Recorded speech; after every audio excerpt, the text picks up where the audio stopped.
Los Angeles school exposes 8-year-olds to gender confusion spectrum. What's more confusing to an 8-year-old? Who actually is Santa Claus, or what gender are they? I'm Dr. Duke, and this is the Losing Its Patience Dr. Duke Show.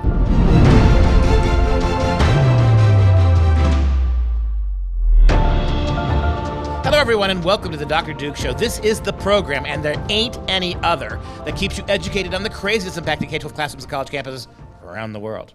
Before we start, I want to remind our audience that we're not just about telling you all the bad news, but we do have a solution. May not be for everybody, but it could be for you. Our Judeo-Christian online classical school, FreedomProject Academy, is now enrolling students for the fall. I encourage everybody to take a look, and request a free information packet at freedomforschool.com. That's freedomforschool.com. Take back control of your kids.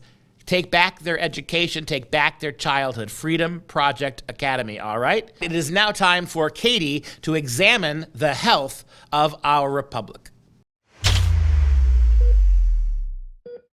Good day to you, team. I hope this video finds you well. Today, I wanted to inform you that I think about babies a lot. And I probably should, since I have a newborn. I look up things about babies such as, does this poop look normal? Now that I'm back on the clock, I'm looking up things about the other babies we have around the nation in the form of the Nancys and the AOCs, which brings me to today's comment-seeking question. Of all of the politicians, who do you say is the biggest of the babies? Comment below, and don't forget to subscribe and share this video. Go ahead and do it right now. I'll wait. For my 2 cents, I say the biggest of the babies, that is, most closely resembling the overall aspects of babies, is of course Joe Biden. Joey, baby! To note, it does pain me to say it because it's truly a sad and often creepy account of how troubled Joe really is. That said, the similarities between Joe and babies is striking because, much like a baby, Joe can't talk. You know, beginning this effort for 2021 is, I think we've learned a few lessons from last year as well. There's help, being there to help clear roads. But if he does talk, he says inappropriate things that adults would and should not say, especially about other children, like, say, just last week, in this instance involving a prepubescent girl. Those barrettes in her hair, man. I tell you what, and look at her. She looks like she's 19 years old, sitting there with her, like a little lady with her legs crossed. Joe can't walk.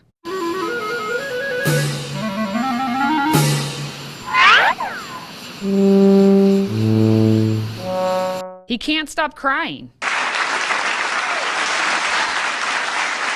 I don't deserve this. He doesn't deserve it, partially because he throws tantrums. You're a damn liar, man. That's not true. And no one has ever said that? Isn't that what you said? Get your words straight, Jack. And Biden wants his milk when he wants it, albeit his milk is frozen. Chocolate chip. Oh, yeah. Biden went extra chocolate because, you know, he's anti-racist. But I tell you, if you have a problem figuring out whether you're for me or Trump, then you ain't black.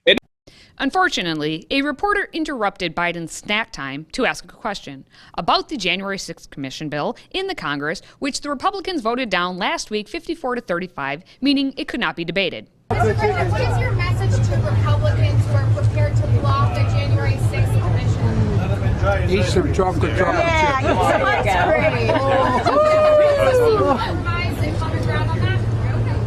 On the commission? I think it's... I can't imagine anyone voting against the establishment of a commission on the greatest assault since the Civil War on the Capitol. But at any rate, I came for ice cream. Several things right there. Biden claimed the January 6th riot the greatest assault on the Capitol since the Civil War.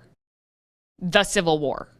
As in the caning of Charles Sumner. And you should go look up that story once you're done here. Or maybe he meant the other fights that broke out between members of Congress. But he'd still be wrong because there were several other instances that have happened since then that were much more detrimental than January 6th. If you remember, business continued that same evening in the chambers. But like a toddler, Joe's being quite dramatic with his assertion. And we know the Democrats are craving for the commission to be created because it's the only lasting thing they have to keep Donald Trump on the docket. That's it. They are trying to keep their grasp on using Trump as a campaign attack in 2022. They continue to want to blame Trump for the riots always and forever. Biden and the congressional Democrats certainly don't want you to know what policies they are putting forth or how much money they are taking out of your pocket. And they want you to ignore the fact that Joe Biden is literally out eating ice cream all day. But at any rate, I came for ice cream. Consider that a $6 trillion ice cream cone, and Biden just wants more, now. Sounds like your kids, doesn't it? Biden's set to propose a $6 trillion budget, and the mainstream media is all about it, claiming that it's going to rebuild America and also, he's the savior, because they are all children who believe that money grows on trees. $4 trillion here, $6 trillion there, whatever. In Biden's words, his budget builds on progress we've made over the last few months and makes historic investments that will help our nation build back better for decades to come. False. If progress is defined by how much money we throw at something, then yeah, we are doing stupendous. And life is nothing but rainbows and unicorns, like my newborn's pajamas.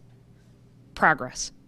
And you dare not disagree, or the teething baby known as Nancy Pelosi will tattle on you. One is adopted. Of course, Nancy touted playground friend Joe's budget proposal, saying a federal budget should be a statement of our national values. Biden's budget is an unequivocal declaration of the value that Democrats place on America's workers and middle-class families, who are the foundation of our nation's strength and the key to #Build Back Better. Except Nancy wants to take your keys, the keys to your house, the keys to your car, and basically put you out on the street because $6 trillion. It's just stupid. Now, before I go, I will wrap up my baby comparisons by circling back to Joe's priorities.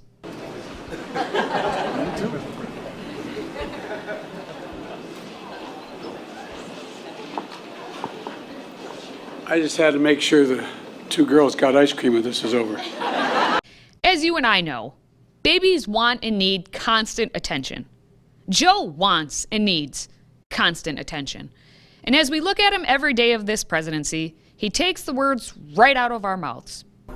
This is the guy that's unhinged. He is unhinged.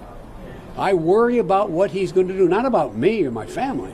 I worried about what he'll do in the next year in the presidency as this thing continues to rot on his watch. Yes, we are living in a world with a president who focuses more on ice cream and spending imaginary money than actually leading a nation. Because who's really leading it?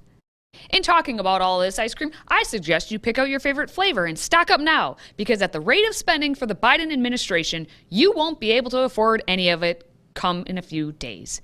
Until next time, stay healthy, America.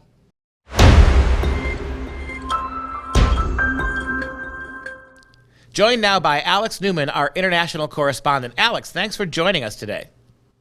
Thanks for having me, Duke. Great to be with you. Well, we have an interesting story that you've written for the Newman Report about third graders in, I believe it's Los Alamitos School District near Los Angeles, who are being forced to consider the gender spectrum. Give us some information about this story.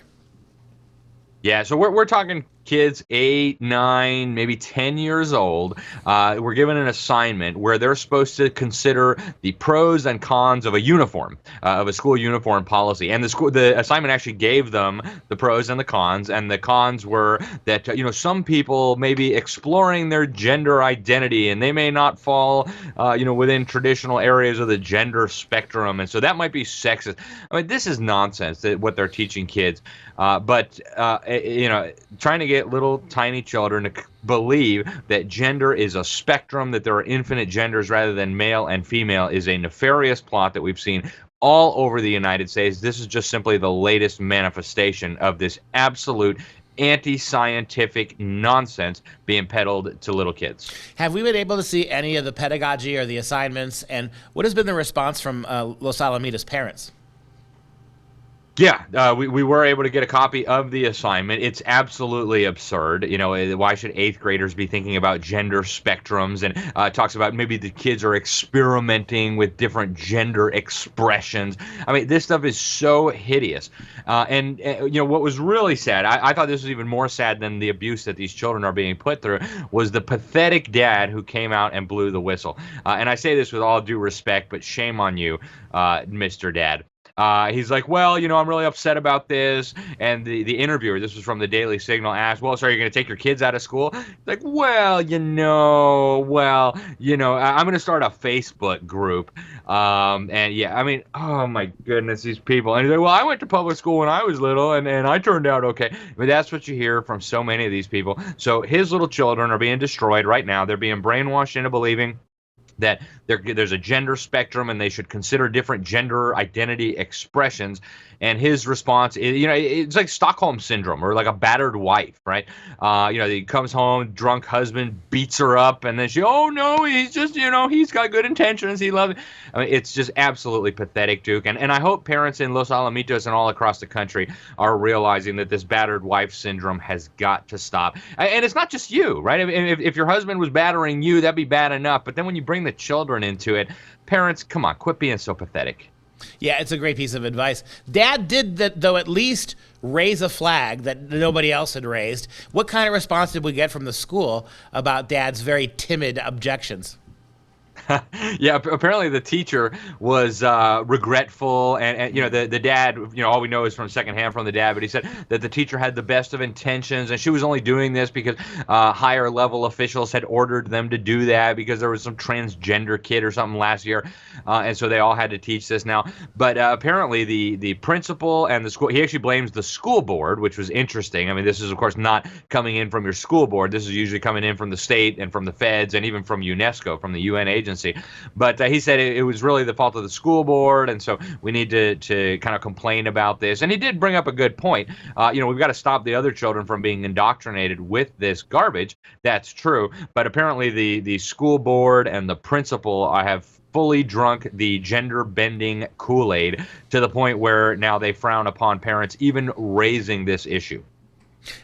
Not just frowned upon, they're hostile, as we saw in Loudoun, Virginia, Yes. as we saw in outside of Austin, Texas, Leander Independent School District. We've seen this now. You challenged them 10 years ago, 12 years ago, public schools were begging for parents to get involved. 5 years ago, in the middle of the Common Core experiment, parents were being told, stay out of it, don't worry about it, it's none of your business. Now, parents are being attacked by school personnel for daring to challenge the moral hijacking of their kids' education. When we come back from break, Alex, I want to go a little bit deeper with this and ask what this bodes for the country. What is it that parents can do? I mean, this dad is obviously afraid to do the obvious thing, but are there things anymore that can be done by parents who have their kids in these schools? Or you and I think, have a really good conversation about why it is time to get your kids out after the break.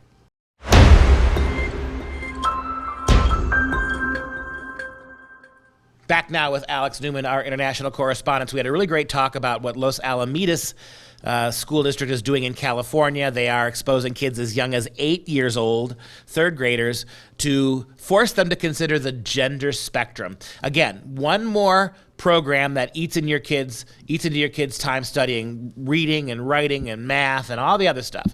Taking third graders, very little elementary school kids, and having them grapple with the question of gender as a spectrum. I'm not sure an 8-year-old mind has developed to the point where it could even understand such a radically abstract concept as a spectrum. Is that even possible, Alex? No, it's absurd, Duke. But the reason they introduce it to these kids when they're so small is because if you try to tell an adult that there's a spectrum of genders and that there isn't really male and female, they'll look at you like you're a fruitcake, like you're an idiot, right? Where would you come up with something so idiotic? But when you talk to little kids are so trusting, they're so gullible, they're so naive that when an adult, a trusted adult, mommy and daddy said, listen to the teacher, tells them that there's a gender spectrum and that you should try out different gender identity expressions, they say, oh, okay, well, that must be normal, right? Because, they don't know. They don't have any point of reference. So this is really cruel. to do to these children. But no, a young mind like that cannot understand that this is silly, that this is idiotic, that this is dangerous. But I think the implications are much worse than just confusing the children, Duke. I think the real agenda here is ultimately the dismantling of the nuclear family. First the homosexuals told us, oh, you don't really need a mom and a dad. You could just have two dads. Now the transgender gendum spectrum fanatics are telling us, hey, there isn't really any such thing as a dad and a mom, right? It's all the same. We're all just, androgynous, gender neutral people, and any combination of people can raise any combination of children. It's dangerous. It's silly. And there's even one more objective beyond that. They don't want to dismantle the nuclear family just as an end in of itself. The goal eventually of dismantling the family is to finally move forward with this Marxist totalitarianism that they have been trying to bring into our societies for over 100 years. Now, in this case, Dad complained the teacher was very apologetic, which I'm not sure her bosses would be proud of. And she did pass the buck, right? This is the superintendent, this is the principal. But it doesn't bode well for a teacher if she has to apologize for this and knowing that her bosses have mandated it. Outside of the one complaining dad, is that pretty much the only voice of parental opposition that was faced? As far as we know from the news reports, apparently there were some other parents who were frustrated, and this dad said he's going to make a Facebook group, right? That'll last all of 30 seconds until the big tech totalitarians in Silicon Valley shut that down after shadow banning it. But apparently there are some other parents who are upset by this, and of course anybody with two brain cells to rub together would be upset by this, but whether they're actually upset enough to do the only thing that will actually protect these children and actually punish the purveyors of this child abuse remains to be seen. We know that there's a massive exodus of families fleeing the public school system, but again, like battered wives, so many of these parents just keep coming back and give me more, and beat up the kids while you're at it too. It's disgusting. Yeah, I can't say enough about that. It's time to get the kids out. How much evidence do you need? How much evidence do you need that the public schools, it's not just that the public schools have lost their way or they need correction or they really need parental input. They've decided, mom and dad, that you are a hindrance. You are an obstacle to be overcome. You are backward thinking. You are on the wrong side of history. They don't believe that your opinion matters. They don't even believe you have the right to have parental control of your kids when it comes to morality, politics, sexuality, and on it goes. Yeah, that's right. And folks, parents, you got to get them out. Get them out. out. The only option at this point. Alex, thanks for your time. We appreciate you.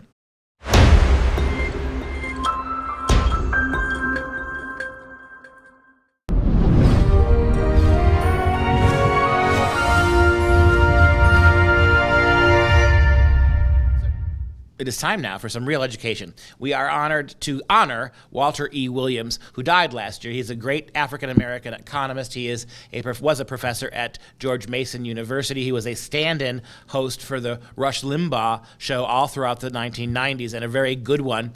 Known for his wonderful classical temperament, his conservative economic principles. So all week long, we're reading some of Dr. Williams's quotes, and here are some for today. Try this thought experiment. Pretend you're a tyrant. Among your many liberty-destroying objectives are the extermination of blacks, Jews, Catholics. Which would you prefer as a tyrant? A United States with political power centralized in one place, Washington, powerful government agencies with detailed information on Americans, and compliant states? Or would you rather have power widely dispersed over 50 states, thousands of local jurisdictions, and a limited federal government? If you were a tyrant, you would stay away from freedom and opportunity. Number two, how about this quote? I don't know about you. I love this one, by the way. This is my favorite Walter Williams quote. Quote, I don't know about you, but if you hear that Walter Williams' guns have been taken from him, then you'll know Williams is dead. How will you know for sure? If you hear that somebody took Williams's guns away, then you will know that Walter Williams is dead. And finally, the essence of government is force. And most often, that force is used to accomplish evil ends. Thank you, sir. Thank you for a life well lived, a teaching career well appreciated, and an outlook well to be imitated. All right, just a quick reminder that the best way to access our content is to download our Freedom Project Media app. Simply search Freedom Project in your app store and make sure once you download the free app that you allow us to notify you. And if you enjoy our content, please join the Patriot Club. Your tax-deductible donation allows us to bring you these stories every day. Simply visit patriotclub.us and we'll ship you our signature tumbler as a thank you. That's patriotclub.us. Now we want to take a moment to show some love to our Patriot Club members. Today, we'd like to give a shout out to Susan from Lakefield, Minnesota, the land of lakes. I think of butter, butter, butter. Thanks for supporting us. And that's going to do it for this show. For Freedom Project, I'm Dr. Duke. Until next time, stay rich and creamy, butter.